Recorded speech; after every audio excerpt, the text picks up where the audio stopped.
ये क्या? भगवान जगन्नाथ एक गरीब भक्त का नारियल लेने के लिए मंदिर से अपना हाथ बाहर निकाल रहे हैं। जानने के लिए सुनिए यह कथा। एक समय की बात है। पुरी से कुछ दूर एक छोटे से गांव में दासिया नाम का एक भक्त रहता था। वह बहुत गरीब था, लेकिन उसके मन में भगवान जगन्नाथ के लिए जो प्रेम था वह किसी राजा के प्रेम से भी बड़ा था। सुबह हो या रात, दासिया के मुख से बस एक ही नाम निकलता था, जय जगन्नाथ। एक दिन गांव में बड़ी चहल पहल थी। लोग यात्रा की तैयारी कर रहे थे। किसी के हाथ में सामान था, किसी के हाथ में भेंट। कोई प्रसाद बांध रहा था, कोई नए वस्त्र तैयार कर रहा था। दासिया यह सब देख रहा था। आखिर उससे रहा नहीं गया।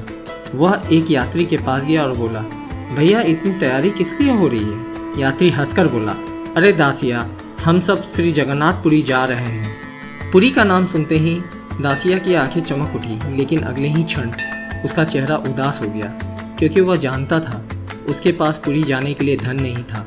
वह धीरे से बोला, भाग्यशाली हो तुम लोग, तुम मेरे प्रभु के दर्शन कर पाओगे।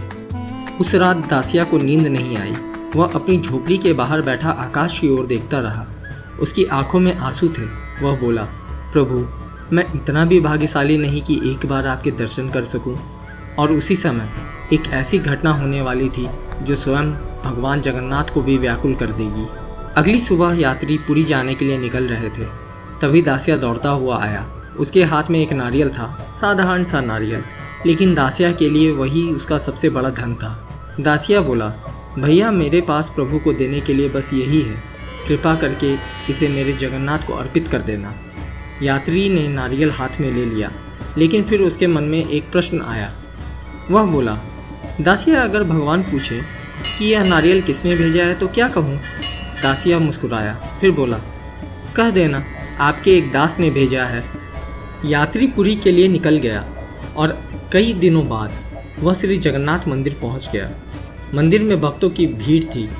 घंटियों की ध्वनि गूंज रही थी, जय जगन्नाथ के उद्घोष हो रहे थे। लेकिन इसी बीच एक ऐसी बात हुई जिसने उस यात्री को उलझन में डाल दिया। वह सोचने लगा, मैं यह नारियल किसे दूं? और अगर भगवान ने स्वीकार नहीं किया तो? कुछ देर बाद वह एक पुजारी के पास पहुंचा और बोला, यह नारियल एक भक्त ने भेजा है। पुजारी ने पूछा, कौन भक्त? यात्री बोला, दासिया नाम है उसका। पुजारी कुछ क्षण चुप रहा, फिर बोला, अच्छा, तो यह दासिया का नारियल है? लेकिन उसे भी नहीं पता था कि अगले ही क्षण क्या होने वाला है। यात्री बोला, उसने कहा है कि यह नारियल स्वयं महाप्रभु को अर्पित करना है। पुजारी बोला, ठीक है, अगर महाप्रभु स्वीकार करेंगे तो अवश्य चढ़ा देंगे। पुजारी नारियल लेकर भगवान के सामने पहुंचा और बोला, प्रभु, आपके एक भक्त ने यह भेंट भेजी है। कुछ क्षण बीत गए, कुछ नहीं हुआ। पुजारी फिर बोला, प्रभु, दासिया नाम का एक भक्त है, उसने यह नारियल आपके लिए भेजा है। और तभी मंदिर के भीतर कुछ ऐसा हुआ जिसे देखकर सभी लोग स्तब्ध रह गए। अचानक गर्भगृह दिव्य प्रकाश से भर गया। भक्त इधर उधर देखने लगे। पुजारी घबरा गया और अगले ही क्षण भगवान जगन्नाथ की मूर्ति से एक दिव्य हाथ प्रकट हुआ। सब लोग आश्चर्य से देखने लगे। किसी को अपनी आंखों पर विश्वास नहीं हो रहा था। और देखते ही देखते भगवान ने स्वयं वह नारियल अपने हाथों से स्वीकार कर लिया। मंदिर में सन्नाटा छा गया। फिर कुछ ही क्षण बाद चारों ओर जयकारे गूंजने लगे, जय जगन्नाथ, जय जगन्नाथ। पुजारी की आंखों से आंसू बहने लगे। वह बोला, धन्य है वह भक्त जिसकी भेंट स्वयं महाप्रभु ने स्वीकार की। उधर गांव में दासिया को अभी तक कुछ पता नहीं था। वह तो हमेशा की तरह अपने प्रभु का नाम जप रहा था।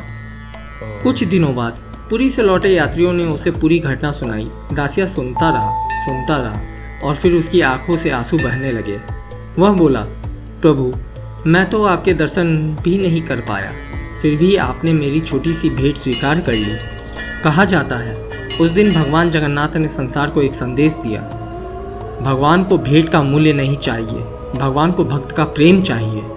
और इसी कारण आज भी जब दासिया बाउरी का नाम लिया जाता है तो भक्त प्रेम से कहते हैं, जय जगन्नाथ। सच्ची भक्ति के आगे स्वयं भगवान भी खींचे चले आते हैं।